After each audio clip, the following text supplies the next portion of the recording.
creio que o Senhor me abençoou.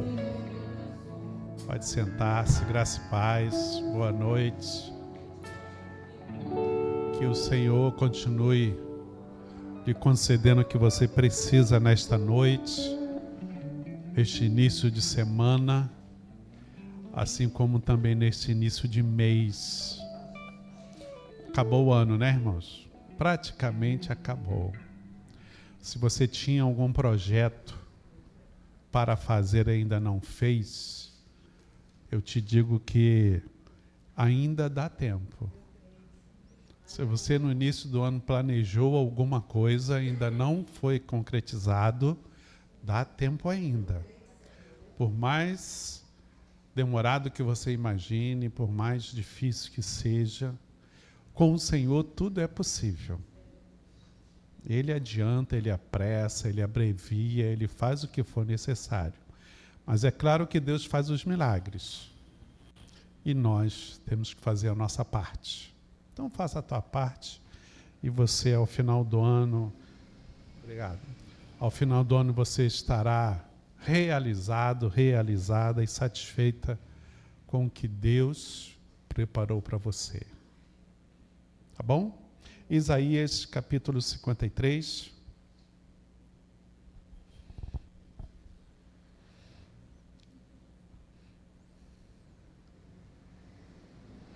É um capítulo conhecido, todo mundo gosta de ler,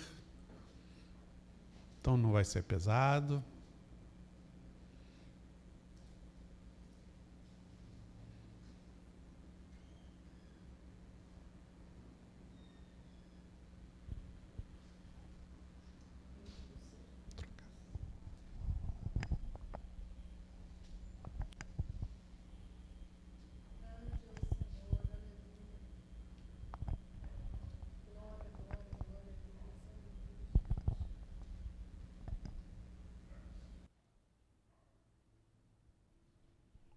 Glória a Deus.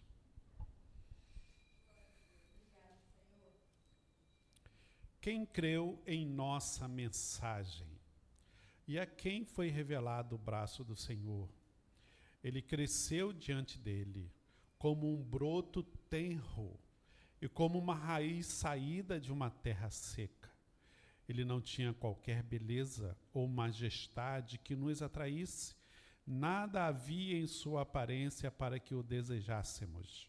Foi desprezado e rejeitado pelos homens, um homem de dores e experimentado no sofrimento, como alguém de quem os homens escondem o rosto. Foi desprezado e nós não o tínhamos em estima. Certamente ele tomou sobre si as nossas enfermidades e sobre si levou as nossas doenças. Contudo, nós o consideramos castigado por Deus atingido e afligido. Mas ele foi traspassado por causa das nossas transgressões, foi esmagado por causa de nossas iniquidades. O castigo que nos trouxe paz estava sobre ele, e pelas suas feridas fomos curados. Todos nós, tal qual ovelhas, nos desviamos. Cada um de nós se voltou para o seu próprio caminho, e o Senhor fez cair sobre ele a iniquidade de todos nós. Ele foi oprimido e afligido, e contudo não abriu a sua boca. Como um cordeiro foi levado para o matadouro, e como uma ovelha que diante de seus tosqueadores fica calada, ele não abriu a sua boca. Com julgamento opressivo ele foi levado. E quem pode falar dos seus descendentes? Pois ele foi eliminado da terra dos viventes. Por causa da transgressão do meu povo, ele foi golpeado. Foi-lhe dado um túmulo com os ímpios e com os ricos em sua morte. Embora não tivesse cometido nenhuma violência, nem houvesse nenhuma mentira em sua boca. Contudo, foi da vontade do Senhor esmagá-lo e fazê-lo sofrer.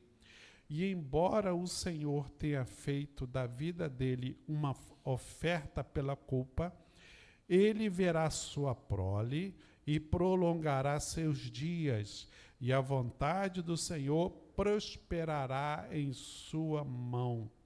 Depois do sofrimento de sua alma, ele verá a luz e ficará satisfeito. Pelo seu conhecimento, meu servo justo justificará muitos e levará a iniquidade deles. Por isso, eu lhes darei uma porção entre os grandes, e ele dividirá os despojos com os fortes, porquanto ele derramou sua vida até a morte. E foi contado entre os transgressores, pois ele levou o pecado de muitos, e pelos transgressores intercedeu. Diga aí, glória a Deus. Glória a Deus. Ele intercedeu por nós. E por que não dizer, ele intercede por nós. Quem crê nisso? Amém. Amém. Isaías, um profeta, um livro que é considerado como o quinto evangelho, porque ele fala do ministério de Jesus, o ministério do Messias. E falando-se ainda nesta série que nós temos comentado sobre a guerra de Israel, continuemos orando, não por Israel, mas pelo mundo, né? Por aqueles que necessitam de um socorro, necessitam da bênção do Senhor. Isaías estava num momento parecido como esse que Israel está vivendo hoje. Ele exerceu o ministério dele em torno do ano 750 antes de Cristo. Ele começou o seu reinado quando o rei Uzias morreu. E nesta época, Israel estava num momento de guerra, momentos difíceis, como a humanidade sempre viveu nesses conflitos. Israel tinha um agravante, porque Israel era povo de Deus. Israel tinha uma lei, tinha mandamentos, e tinha um Deus todo-poderoso que cuidava e fez tantos milagres.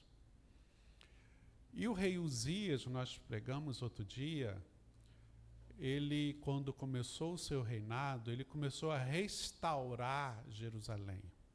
Começou a restaurar a adoração a Deus, restaurar aquilo que o povo já tinha deixado de fazer, e tantos reis antes dele também tinham deixado de fazer, e sacerdotes deixaram de fazer, e profetas deixaram de fazer. E por conta disso, o povo se corrompeu. Se corrompeu como? Buscando outros deuses, idolatria, falcatruas, roubos, exploração, tudo aquilo que não deviam fazer, eles estavam fazendo. E aí fica aquela nossa história de que, quando a pessoa não tem conhecimento de uma lei, ela é levada em consideração. Mas quando tem conhecimento, aí ela não pode ser tratada do mesmo jeito. Na área jurídica, eu acho que é a mesma coisa. Quando é a primeira vez, chamado réu primário, aí o juiz leva isso em conta e vai diminuindo aí as punições. Mas quando é pego pela segunda vez, terceira vez, com a mesma causa, com a mesma acusação, aí não tem como relevar. E o povo de Israel, ele passou por isso. Não eram ignorantes em relação às leis. Agora, eu não estou me referindo somente à lei da religião, à lei de adorar a Deus. Não estou falando só em relação ao sentido espiritual.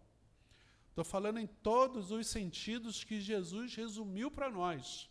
Adorarás a Deus sobre todas as coisas e ao próximo como a ti mesmo.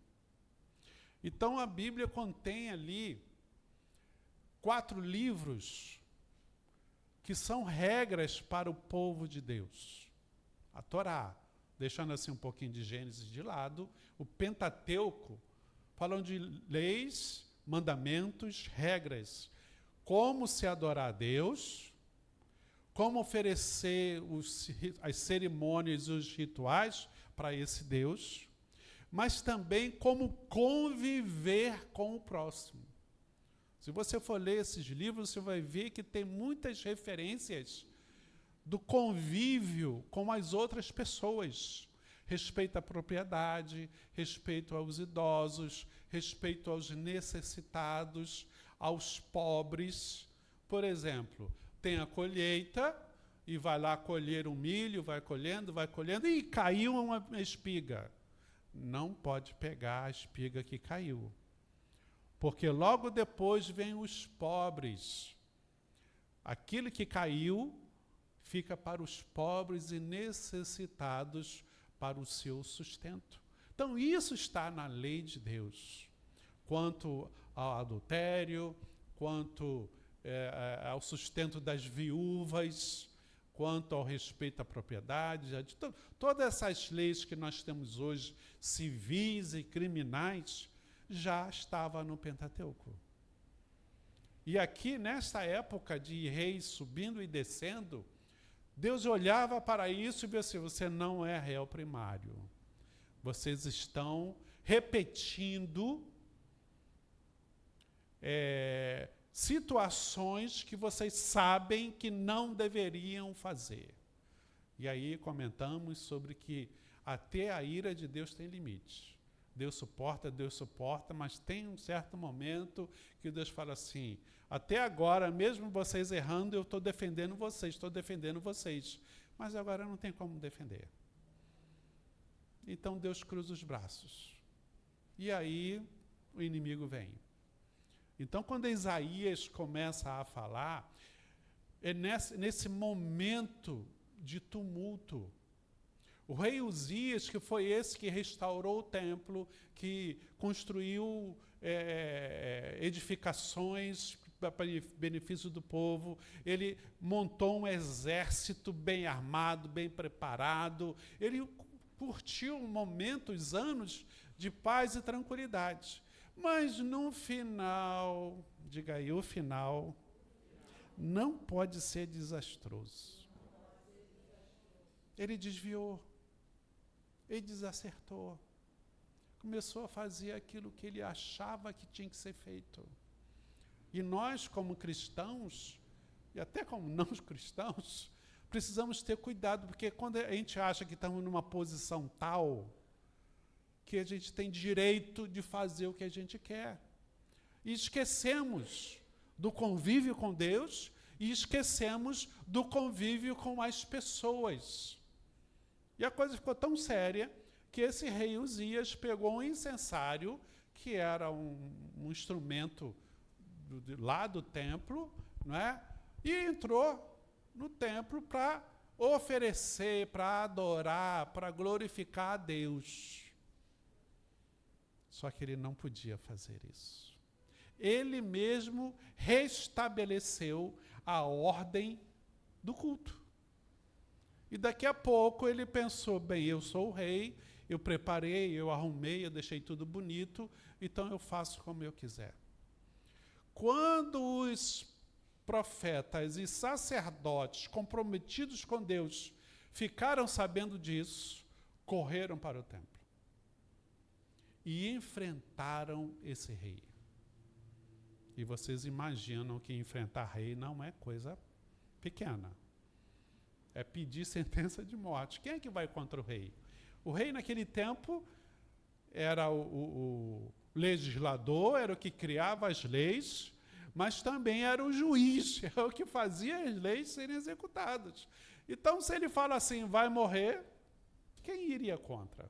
O exército é dele, está tudo na mão dele. Mas esses homens de Deus comprometidos com a palavra, eles foram ao templo e falaram: você não pode oferecer isso. Mas como aí houve uma discussão, né, um desentendimento ali. Mesmo assim, aqueles homens de Deus permaneceram firmes. Você não pode botar esse incenso aí dentro. Só os levitas é que podem fazer isso. Só os sacerdotes separados e preparados é que podem fazer isso. É a lei de Deus. E diz, né, se você for ler, que ele insistiu. E no momento que ele insistiu, todo mundo ficou assustado. Na testa dele começou a surgir lepra. Ficaram assustados. O que houve? Você está leproso? Eu estou leproso. E aí, mais ainda, os levitas e sacerdotes brigaram para que ele saísse do templo. Mas não foi nem preciso brigar mais. Ele mesmo saiu, porque o rei Uzias percebeu que foi Deus que o puniu por causa daquela desobediência. Ele saiu dali leproso pela desobediência. E muitas vezes nós, cristãos, por ter conhecimento e não fazemos o correto, fazemos o contrário do que nós temos conhecimento de Deus, nós pegamos doenças. Foi Deus que mandou? Foi Deus que não mandou? Aí não importa nem quem mandou. O que importa é que a desobediência tem consequências. E a consequência é o afastamento, tanto de Deus quanto das pessoas. Porque quando ele saiu, voltou para casa, mas a lei era clara. Quem é leproso não pode ficar próximo de outras pessoas. Ele foi recluso numa casa, ficou lá até morrer. E enquanto ele ficou lá, o seu filho deu continuidade. Só que nesse tempo, em volta havia guerra. Nesse tempo era quando o Império Romano estava se formando. E esse Império Romano, ele começou a conquistar os territórios à sua volta. Então, pelo sul havia invasões de inimigos, pelo norte havia invasões, pelo leste havia invasões, e Isaías entra dizendo: olha, vocês estão colhendo o que plantaram. Os inimigos, as perseguições, a fome, a crise, ela veio porque vocês não cumpriram os mandamentos. E nós temos que ter na nossa cabecinha que quando a gente vem a um culto, quem está aqui é profeta de Deus. Desde o início da abertura do culto, com alguém aqui orando e dando uma palavra. O ministério de adoração, nós temos que acreditar que as músicas separadas foram inspiradas por Deus. Eu não estou dizendo a letra em si, acreditamos sim que as letras foram, mas o repertório separado para ser cantado hoje, por exemplo, foi o que Deus queria. E se você não acha assim, passe a orar para que aconteça desse jeito. Mas eu creio. Porque Deus ele tem uma sequência para nós. Ele tem uma forma didática de nos fazer ter conhecimento da vontade dele para nós. Então ele vai numa sequência de letras, de música, aí tem um ministro de louvor, ministra de louvor aqui, que dá uma paradinha, aquela pausa, né? E traz uma palavra que a gente crê que é a revelação de Deus. Aí tem o ofertório, tem a pregação da palavra. Creia que é Deus nos orientando para não sermos esses desacertados. Porque se nós formos esses desacertados, desviados, deturpadores, corruptos, ele não tem como nos abençoar. Mas Deus tem pensamentos melhores para nós. Deus tem sonhos para conosco. E a grande bênção, Anderson, que Deus tem para nós é que ele não nos vê hoje. Deus nos vê amanhã. Aqui esse Isaías, ele fala que o Messias viria. Aí você vê que ele diz assim, ele cresceu, foi desprezado, ele tomou sobre si, foi trespassado, ele se voltou, ele foi oprimido e afligido, não abriu a boca, foi eliminado da terra dos viventes, foi-lhe dado um túmulo. Foi. Mas Jesus não tinha nascido ainda. O Messias ainda não estava na terra. Mas o profeta aqui, ele fala como se fosse presente ou passado. Só que eram 750 anos antes dessa pessoa ter nascido. Então, quando Deus olha para você, ele te vê lá na frente. E ele vê você como uma bênção. Ele vê você como aquela pessoa que, com todas as circunstâncias adversas, com tudo vindo contra você, você vai se manter fiel à vontade e à palavra de Deus. Porque diz aqui, 10. Contudo, foi da vontade do Senhor esmagá-lo e fazê-lo sofrer. E embora o Senhor tenha feito da vida dele uma oferta pela culpa, ele verá sua prole e prolongará seus dias, e a vontade do Senhor prosperará em sua mão. É da vontade de Deus que algumas coisas aconteçam conosco. Mas, com certeza, tudo o que Deus permitir ou for da vontade dele que aconteça conosco, não é para a nossa morte. É para o nosso crescimento. Deus sabe que se ele der tudo o que nós pedirmos, a gente vai dar no pé. A coisa vai ficar pior ainda para nós, porque nós vamos esquecer dele. Nós não vamos orar como nós oramos hoje. Nós não vamos ler a Bíblia como nós lemos hoje. Nós não vamos servir a Deus como nós servimos hoje. Você sabe aí, você escuta as notícias, que a pessoa é milionária, mas ela continua trabalhando 18, 12 horas por dia. Aí diz que não dá tempo de cuidar dos seus filhinhos. Aí bota babá, bota no colégio o dia inteiro, e fim de semana também é babá, porque aí fim de semana é dia de quem trabalhou a semana toda a aproveitar. E vai passear e os filhos ficam com babá. Daqui a pouco os filhos crescem, não conhecem os pais e desandam pela vida. Então, não é que Deus tenha prazer em deixar que coisas ruins venham sobre nós. Deus conhece a cada um. E Ele sabe o que cada um precisa para se manter equilibrado com Ele e com as pessoas.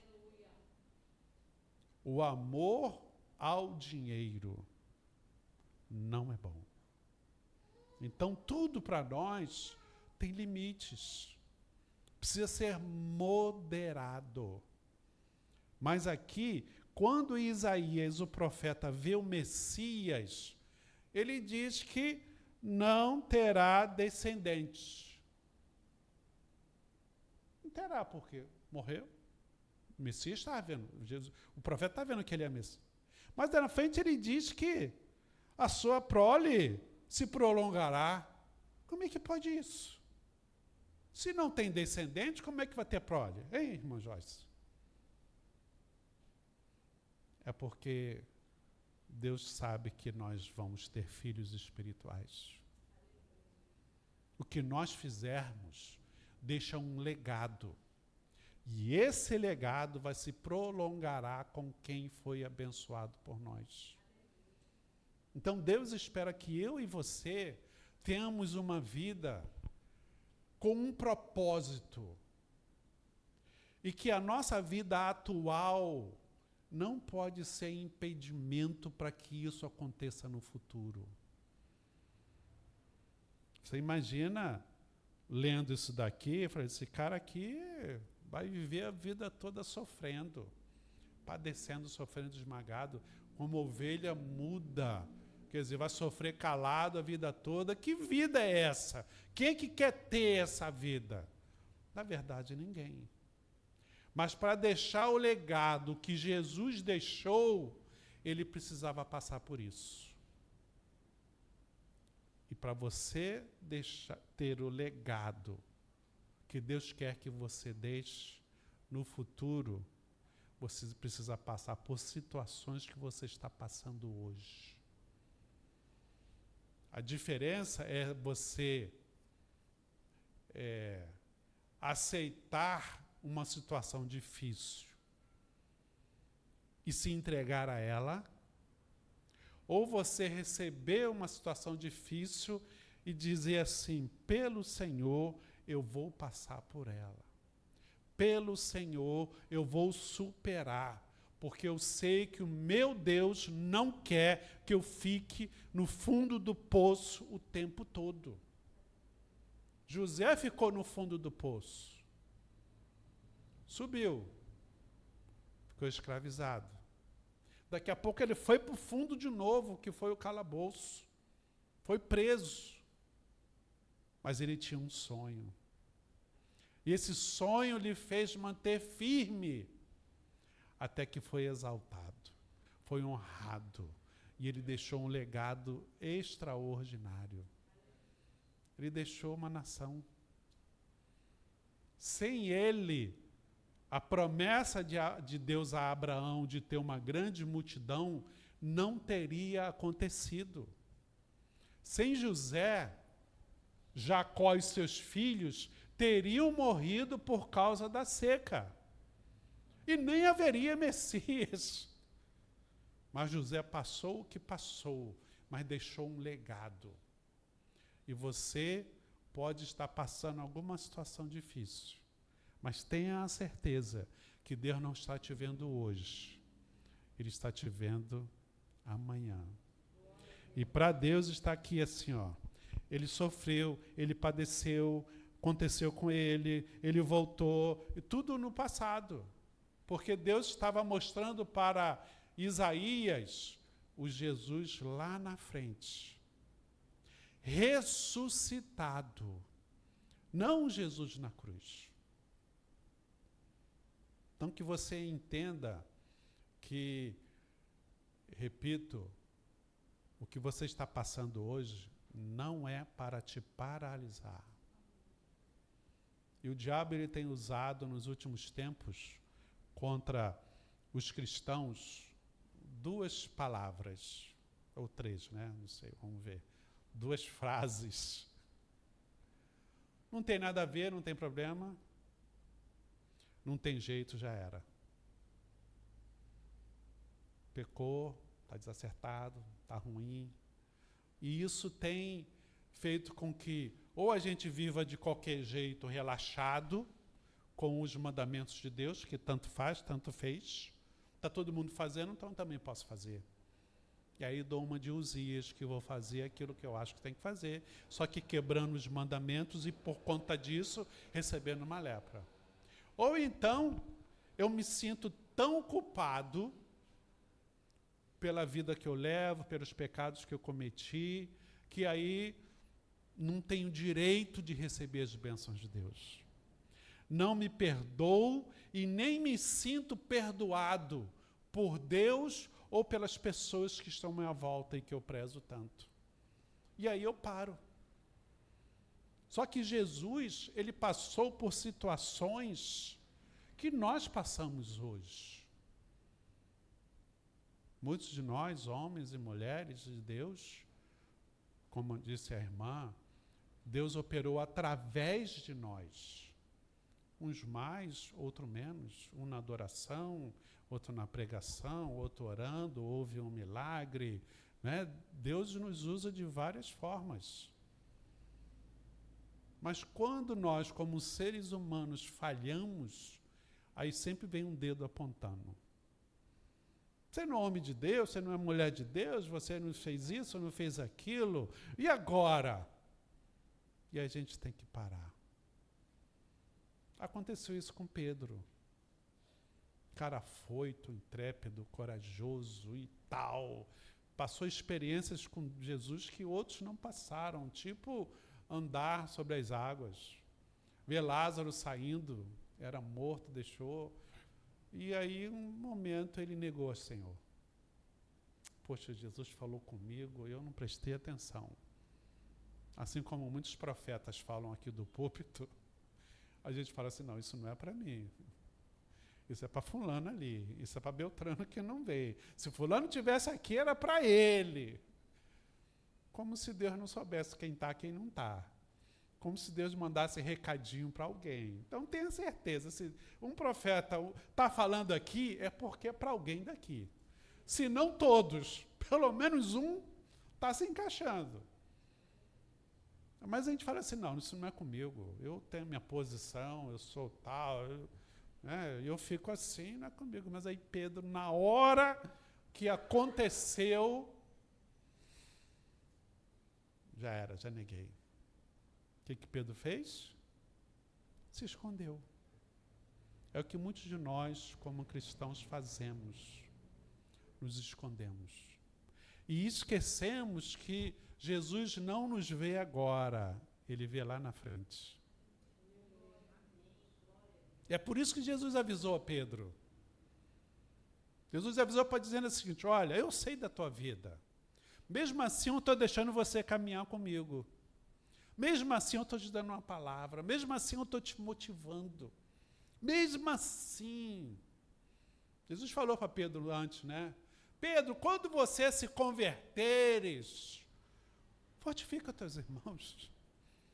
Mas Jesus sabia que ele ia negar.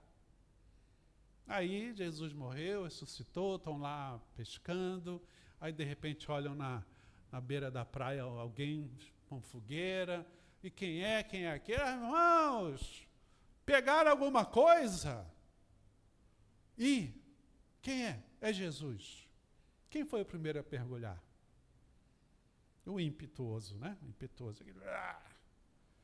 Mas devemos imaginar como que envergonhado ele estava. Como constrangido ele estava. Como que ele ficou calado perto de Jesus. Esperando que Jesus lhe desse uma bronca. Esperando que Jesus, salpicasse em cima dele um sermão. Aí o que Jesus faz? Pedro, come. Está de noite. Você está molhado, não tem toalha para se secar. A Bíblia diz que ele estava seminu ou nu, estava sem roupa, né? Se esquenta aí. Come. Aí tem uma conversa lá que a gente não sabe qual foi a conversa. E que Jesus fala, Pedro, tu me amas? E Jesus pergunta para você, você o ama? Então apacenta meus cordeirinhos. Aí conversa vai, conversa vem. Pedro, tu me amas? Amo, Senhor. Apacenta as minhas ovelhas.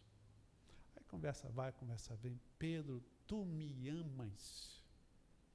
Senhor, tu sabes. Então apacenta meus cordeirinhos. Jesus sabe da tua vida. E Ele te recebe. Seja o que for que você tenha feito. Porque aqui, conforme está no profeta, o Senhor te vê lá na frente. E Ele sabe que você vai deixar um legado tão extraordinário que vale a pena todo o sacrifício. Vale a pena todo o esforço. E com isso nós comprovamos que Jesus me ama. Jesus ama você. É a prova.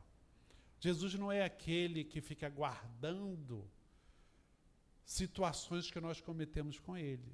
Porque o nosso relacionamento é normalmente assim, né? Alguém pesa o nosso calo, pede desculpa, tá bom, eu perdoo. Aí eu anoto no papelzinho e boto no bolso.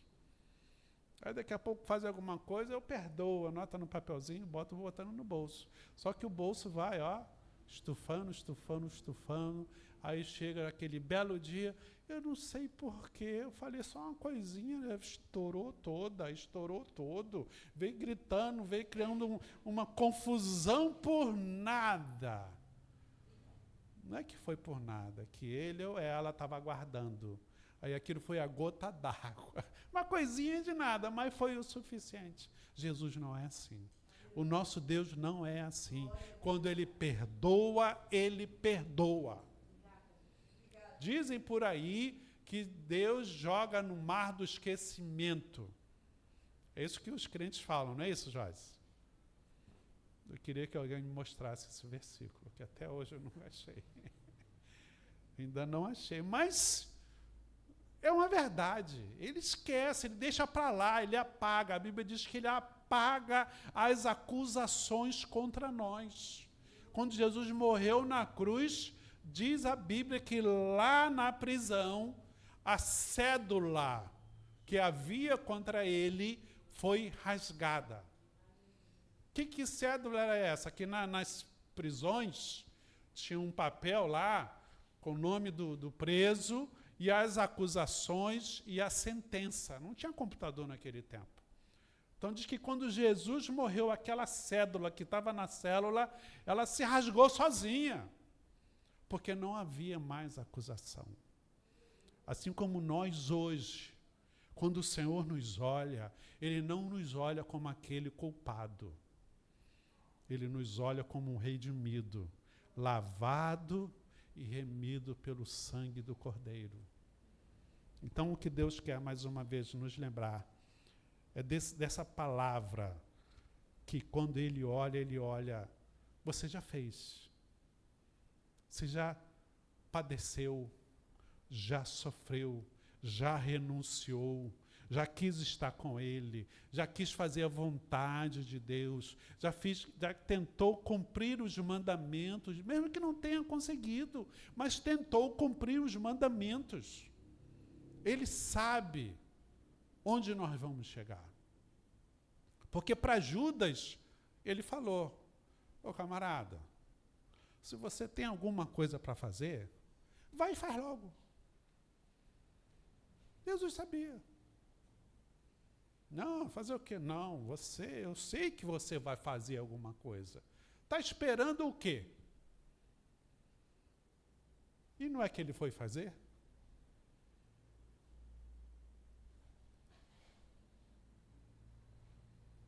De novo terás compaixão de nós, pisarás nossas maldades e atirarás todos os nossos pecados nas profundezas do mar. Profundezas do mar, não o mar do esquecimento.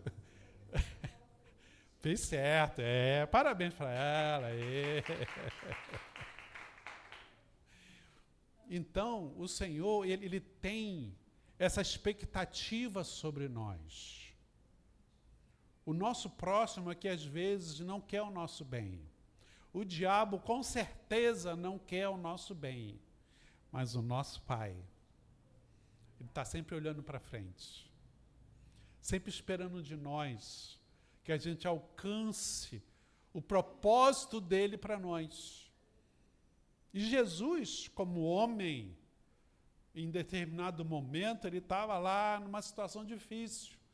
E falou, Pai, que não seja a minha vontade, mas que seja a tua vontade. Passa de mim esse cálice. Não é o cálice de ir para a cruz. É o cálice de não cumprir a vontade de Deus.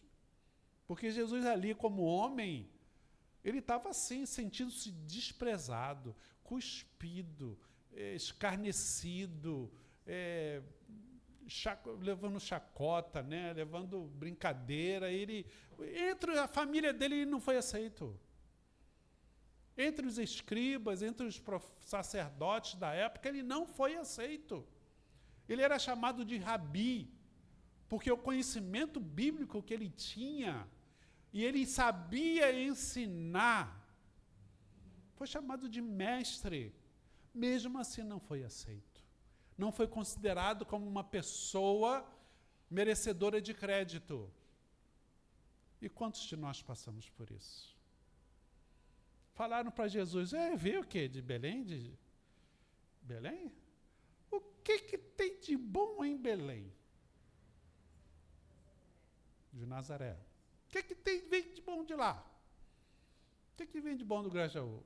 O que vem de bom no Vila Isabel, em Engenho Novo? O que vem de bom lá de Cordovil? É Cordovil?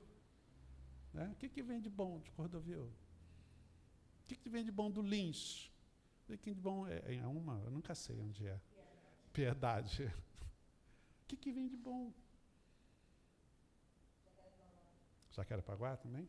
Ah, sim, Praça Seca. O que vem de bom? Quem está em São Paulo, quem está na Inglaterra, que está nos vendo? O que vem de bom? Só que nós não estamos aqui para dar satisfação a essas pessoas. Nós estamos aqui para cumprir a vontade do Pai. E a vontade do Pai é que todos tenham vida eterna. É claro que, como diz aqui o primeiro versículo, né? Segundo, é como uma raiz saída de uma terra seca. Nós não temos atrativos nenhum para o mundo, mas temos que ter atrativos para o nosso Deus. O nosso Deus precisa olhar para nós e dizer assim, olha, caminho é esse. Você está indo certo. Ah, você errou, falhou. Fica comigo que vai dar certo. Nós vamos arrumar isso. Vai dar jeito. Vai ter como. Vai ter como. O rei Uzias, no final, misericórdia. Aí lá no Novo Testamento diz que aquele que está em pé, cuide para que não caia. Então não é o conhecimento bíblico, não é o tempo de igreja que vai me fazer ficar de pé. É saber que o Senhor me ama e que Ele vai me proporcionar situações para me levantar quando eu cair. Porque cair, vamos. Mas o Senhor está sempre com a mão estendida. Nós é que temos que agarrar a mão dEle. Nós é que temos que nos levantar. E não é levantar assim de uma grande queda. Não. Vocês já viram na televisão esses flashzinhos da internet, das pessoas levando tombo? Né? Levam cada tombo que a gente pensa assim, morreu, quebrou, já era, e nada, a pessoa se levanta e tal. A gente anda na calçada ali, dá uma topada, quebra o pé. A senhora na televisão a gente viu que um cara deu um troncão na senhora, ela caiu, quebrou a clavícula. E os caras caem de um andar inteiro, caem na piscina, caem num toboágua, caem não sei aonde, e não acontece nada. Então, a queda, para Deus, ela tem vários níveis. E em todos eles, Deus estende a mão para nós. Eu só não posso me deixar subjugado pelo que os outros dizem ou que a minha mente diz. Já era. Não tem jeito. Mesmo se você se levantar, não vai ser mais a mesma pessoa. Isso é mentira do diabo. Somos novas criaturas a partir do momento que nós nos colocamos à disposição do Senhor, porque Ele me renova. Pedro, que negou o Senhor, que vacilou, que recebeu ali, olha, apacenta, recebeu aquele compromisso, ele levou a sério. Foi o primeiro a pregar publicamente o Evangelho de Jesus. Até então não estavam fechados. Foi o primeiro a pregar. E quantas pessoas aceitaram a Jesus naquele dia? Mais de 3.000 almas. Sem microfone, sem jogo de luzes de iluminação, sem bateria, sem guitarra, sem internet. Como que ele alcançou 3.000 pessoas? Um cara que há poucos dias estava se sentindo culpado por ter negado ao Senhor. Foi ele o primeiro a pregar para os não-judeus. Algo que era extraordinário para o momento. Então que fique essa palavra em nossos corações. Que nós entendamos que Deus só tem pensamentos bons a nosso respeito.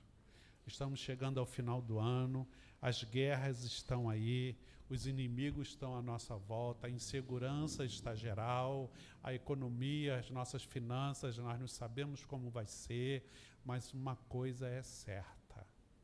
Certos ou errados, Deus vai estar sempre conosco. Se eu estiver certo, é mais fácil para Deus. Se eu estiver errado, Deus vai ter que me corrigir para me colocar no lugar certo, então quem vai sofrer sou eu. Mas a nossa caminhada ela vai permanecer firme até aquele grande dia onde o Senhor vai nos abençoar. E particularmente aqui nessa casa, é uma casa abençoada, né, apóstola? O nível teológico que nós temos aqui é extraordinário. Ontem, lá naquela palestra, né, a igreja lá ficava assim olhando, atenta, alguns fazendo perguntas, porque nós temos aqui, irmã Joyce, a bênção do Senhor de juntar, né, profetas que trazem, né, um ensino para nós. E nós temos que, todos nós, desde os mais novos até os mais antigos, como eu, apóstola, nós temos que prestar atenção. É para mim. É para mim. E aí então é grande bênção. Vamos adorar a Deus? Porque Deus é bom para conosco. Isaías, este homem que falou do Messias, que foi considerado o evangelista messiânico, porque falou de Jesus antes de Jesus aparecer. Os evangelistas, os 4 evangelhos, falam de Jesus durante o ministério dele. O livro de Atos dos Apóstolos vai falar depois de Jesus. E nós estamos aqui por causa deles, porque eles nos mostraram que vale a pena. E nós temos que mostrar para este mundo que está à nossa volta que seguir os preceitos, seguir os mandamentos é a melhor coisa que nós podemos fazer. Enquanto o mundo está nessa crise, nessa polvorosa, as invasões, as guerras espirituais, as guerras físicas, nós nos mantemos firmes nos propósitos do Senhor, adorando a Ele em primeiro lugar e cumprindo as leis para quem está à nossa volta, porque nós já temos esse conhecimento. E quem não tem, busca mais que nós aprendemos. Pai querido, abençoa o teu povo. Obrigado, Senhor, pela expectativa de termos a Tua palavra como nosso guia, nos mostrando os nossos erros, as nossas falhas. Obrigado, Senhor, porque cremos que Deus amou o mundo de tal maneira que enviou Jesus para que tivéssemos vida eterna. Então, Pai querido, todo sentimento de culpa, todo sentimento de acusação, que seja removido agora em nome de Jesus. Cobre com o sangue de Jesus. Perdoa, Senhor, daquelas coisas pequenininhas que fazemos, que ninguém vê. Perdoa-nos naquelas coisas mais ou menos que fazemos durante o dia. Perdoa-nos também daquelas coisas tão grandes que temos vergonhas só de pensar, Senhor. Mas nós cremos que há poder no sangue de Jesus. E que nós vivamos, Senhor, com o propósito de que Tu queres nos usar para que a geração que está à nossa volta tenha os mesmos benefícios que nós temos, sendo filhos de Deus, beneficiários de promessas que nos farão chegar até a terra prometida. Fica conosco, nos dando, Senhor, a Tua bênção. É o que eu oro em nome de Jesus.